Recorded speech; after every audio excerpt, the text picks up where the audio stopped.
ஆகாசவாணி.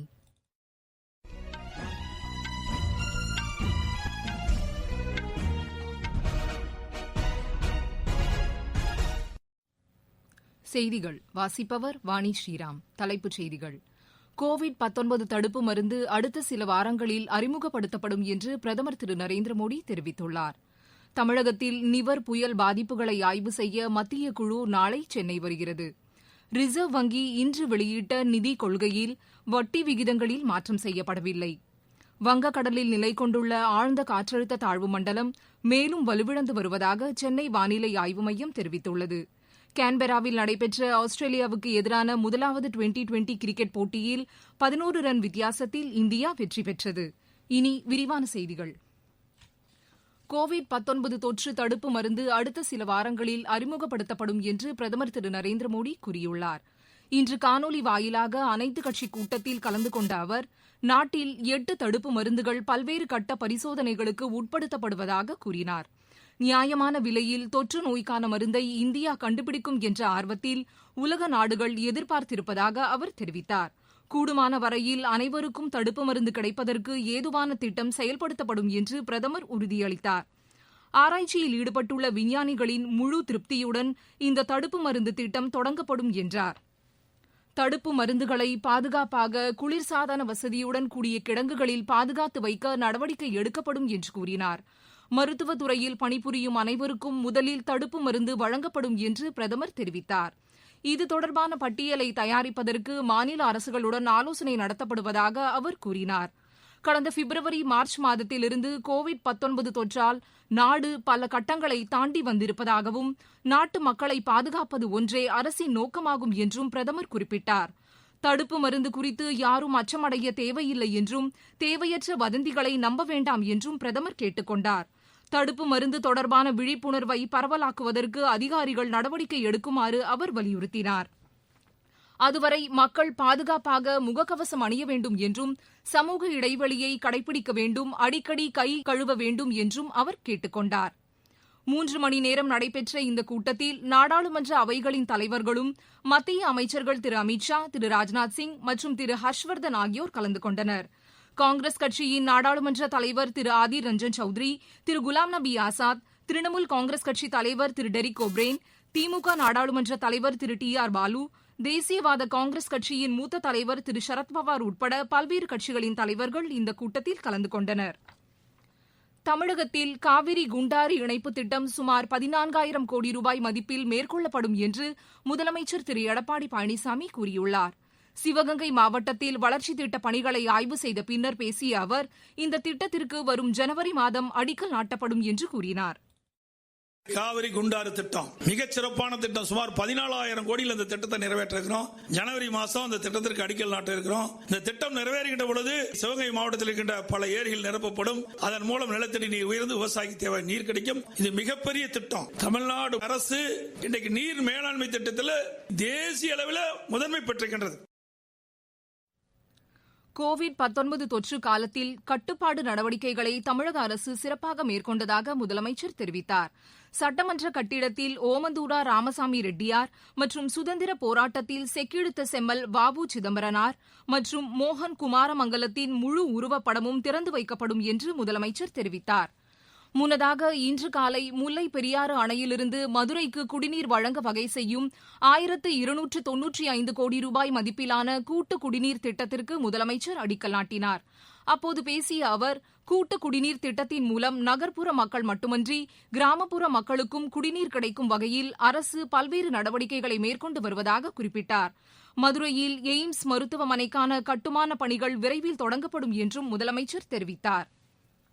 நிவர் புயல் பாதிப்புகளை மதிப்பீடு செய்வதற்கான மத்திய குழு நாளை சென்னை வருகிறது.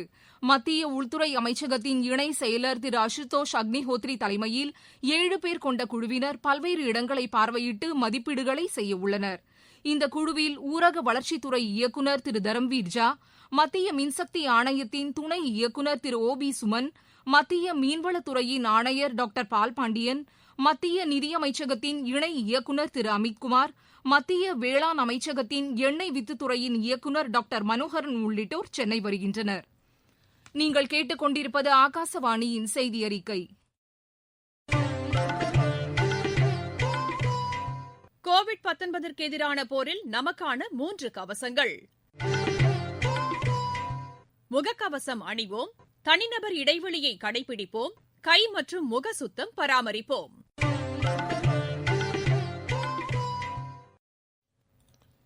இந்திய ரிசர்வ் வங்கி இன்று வெளியிட்ட நிதிக் கொள்கையில் ரெப்போ மற்றும் ரிவர்ஸ் ரெப்போ வட்டி விகிதங்களில் மாற்றம் செய்யப்படவில்லை. ரிவர்ஸ் வங்கியிலிருந்து பெறும் கடனுக்கு வர்த்தக வங்கிகள் செலுத்தும் ரெப்போ வட்டி விகிதம் 4%ஆகவும், வங்கிகள் ரிசர்வ் வங்கியில் இருப்பு வைக்கும் பணத்திற்கான ரிவர்ஸ் ரெப்போ வட்டி விகிதம் 3.35%ஆக நீடிக்கிறது. மும்பையில் 2 மாத நிதிக் கொள்கையை வெளியிட்டு பேசிய ரிசர்வ் வங்கி ஆளுநர் திரு சக்தி காந்ததாஸ், நாட்டின் பொருளாதாரம் வீழ்ச்சியடைந்து வரும் நிலையில் வட்டி விகிதங்களை மாற்றம் செய்ய வேண்டாம் என நிதிக் கொள்கைக்கான குழு ஒருமனதாக முடிவெடுத்ததாக தெரிவித்தார். நாகாலாந்தில் 270 கிலோமீட்டர் தொலைவிற்கான 15 தேசிய நெடுஞ்சாலை திட்டங்களுக்கு மத்திய சாலை போக்குவரத்து மற்றும் நெடுஞ்சாலைத்துறை அமைச்சர் திரு நிதின் கட்கரியும், நாகாலாந்து முதலமைச்சர் திரு நெய்ஃபியூ ரியோவும் இன்று காணொலி வாயிலாக அடிக்கல் நாட்டினார்கள். இந்த நெடுஞ்சாலை திட்டங்கள் மூலம் கோஹிமா ஃபேக் மாவட்டம் மற்றும் மியன்மர் எல்லைப் பகுதி இணைக்கப்படுகிறது. மற்றொரு நெடுஞ்சாலை திட்டத்தில் இம்பால், திம்மப்பூர் பகுதிகள் இணைக்கப்படுகின்றன. இந்த நெடுஞ்சாலை திட்டங்கள் பயன்பாட்டிற்கு வரும்போது நாகாலாந்தில் புதிய வேலைவாய்ப்புகளும் சுய வேலைவாய்ப்பை ஏற்படுத்திக் கொள்வதற்கான வாய்ப்புகளும் அதிகரிக்கும். வங்கக்கடலில் நிலை கொண்டுள்ள ஆழ்ந்த காற்றழுத்த தாழ்வு மண்டலம் மேலும் வலுவிழந்து வருவதாக சென்னை வானிலை ஆய்வு மையத்தின் தென்மண்டல துணை தலைமை இயக்குநர் திரு பாலச்சந்திரன் தெரிவித்துள்ளார். மன்னார் வளைகுடா பகுதியில் நிலை கொண்டிருக்கும் ஆழ்ந்த காற்றழுத்த தாழ்வு மண்டலம் தொடர்ந்து அதே பகுதியில் நிலவுகிறது. இது இன்று மாலை வரை தொடர்ந்து அதே பகுதியில் நிலவும். இன்று மாலை வரை வலுவிழந்து காற்றழுத்த தாழ்வு மண்டலமாக டிப்ரெஷனாக வலுவிழக்கக்கூடும். அதன் பின்னர் மெதுவாக மேற்கு தென்மேற்கு திசையில் நகர்ந்து வலுவிழந்து ஆழ்ந்த காற்றழுத்த தாழ்வு பகுதியாக ராமநாதபுரம் பகுதி வழியாக தெற்கு கேரள பகுதியை நோக்கி நகரக்கூடும். கடந்த 24 மணி நேரத்தில் தமிழகம் மற்றும் புதுவையில் பரவலாக மழை பெய்துள்ளது. கிட்டத்தட்ட 11 இடங்களில் அதி கனமழையும், 20 இடங்களில் மிக கனமழையும், 50 இடங்களுக்கு மேல் கனமழையும் பெய்துள்ளது. அடுத்து வரும் 2 தினங்களுக்கு தமிழகம் மற்றும் புதுவையில் மழை தொடரக்கூடும். கனமழை பொறுத்தவரையில் கடலூர், நாகப்பட்டினம், ராமநாதபுரம், திருவாரூர் மாவட்டங்களில் ஓரிரு இடங்களில் அதி கனமழையும், தஞ்சாவூர், புதுக்கோட்டை, சிவகங்கை, விழுப்புரம், திருவண்ணாமலை, அரியலூர், பெரம்பலூர், வேலூர் மற்றும் வட மாவட்டங்களான திருவள்ளூர், சென்னை, காஞ்சிபுரம் இந்த மாவட்டங்களில் கன முதல் மிக கனமழை பெய்யக்கூடும். காற்றை பொறுத்தவரையில் தமிழக கடற்கரை பகுதியில் மற்றும் மன்னார் வளைகுடா பகுதியில் 40 முதல் 50 கிலோமீட்டர் வேகத்தில் பலத்த காற்று வீசக்கூடும். மீனவர் நாளை வரை இந்த பகுதிகளுக்கு செல்ல வேண்டாம் என்று அறிவுறுத்தப்படுகிறார்கள். சென்னை மற்றும் புறநகரை பொறுத்தவரையில் அடுத்து வரும் 2 தினங்களுக்கு மழை தொடரும். சில பகுதியில் கனமழையாக இருக்கக்கூடும். இந்திய கடற்படை தினம் இன்று கொண்டாடப்பட்டது.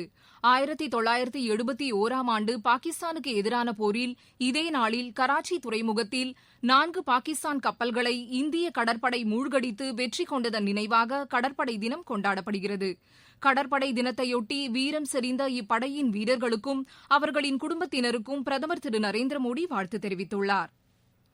கான்பெராவில் நடைபெற்ற ஆஸ்திரேலியாவுக்கு எதிரான முதலாவது டுவெண்டி கிரிக்கெட் போட்டியில் 11 ரன் வித்தியாசத்தில் இந்தியா வெற்றி பெற்றது. இப்போட்டியில் டாஸ் வென்ற ஆஸ்திரேலியா முதலில் பந்து வீச தீர்மானித்தது. இதனையடுத்து களமிறங்கிய இந்தியா நிர்ணயிக்கப்பட்ட 20 ஓவரில் 7 விக்கெட் இழப்புக்கு 161 ரன் எடுத்தது. 162 ரன் எடுத்தால் வெற்றி என்ற இலக்குடன் களமிறங்கிய ஆஸ்திரேலியா 7 விக்கெட் இழப்புக்கு 150 ரன் மட்டுமே எடுத்தது. தமிழக பந்து வீச்சாளர் நடராஜன் மற்றும் யுஸ்வேந்திர செஹல் தலா 3 விக்கெட்டுகளை வீழ்த்தினர். KL ராகுல் அதிகபட்சமாக 51 ரன் எடுத்தார். ஜடேஜா 44 ரன் எடுத்து ஆட்டமிழக்காமல் விளையாடினார். ISL கால்பந்து போட்டியில் சென்னை அணி இன்று பெங்களூரு அணியை எதிர்கொள்கிறது. கோவாவில் நடைபெற்று வரும் இப்போட்டி இரவு 7:30 மணிக்கு தொடங்குகிறது. மீண்டும் தலைப்புச் செய்திகள். கோவிட்-19 தடுப்பு மருந்து அடுத்த சில வாரங்களில் அறிமுகப்படுத்தப்படும் என்று பிரதமர் திரு நரேந்திர மோடி தெரிவித்துள்ளார். தமிழகத்தில் நிவர் புயல் பாதிப்புகளை ஆய்வு செய்ய மத்திய குழு நாளை சென்னை வருகிறது. ரிசர்வ் வங்கி இன்று வெளியிட்ட நிதிக் கொள்கையில் வட்டி விகிதங்களில் மாற்றம் செய்யப்படவில்லை. வங்கக்கடலில் நிலை கொண்டுள்ள ஆழ்ந்த காற்றழுத்த தாழ்வு மண்டலம் மேலும் வலுவிழந்து வருவதாக சென்னை வானிலை ஆய்வு மையம் தெரிவித்துள்ளது. கான்பெராவில் நடைபெற்ற ஆஸ்திரேலியாவுக்கு எதிரான முதலாவது டுவெண்டி கிரிக்கெட் போட்டியில் 11 ரன் வித்தியாசத்தில் இந்தியா வெற்றி பெற்றது. எமது செய்திகளை உடனுக்குடன் அறிந்து கொள்ள AIR News_Chennai என்ற ட்விட்டர் பக்கத்திலும், செய்தி தொகுப்புகளை all India radio news Chennai என்ற யூடியூப் சேனலிலும் அறிந்து கொள்ளலாம். இத்துடன் இந்த செய்தியறிக்கை நிறைவு பெற்றது.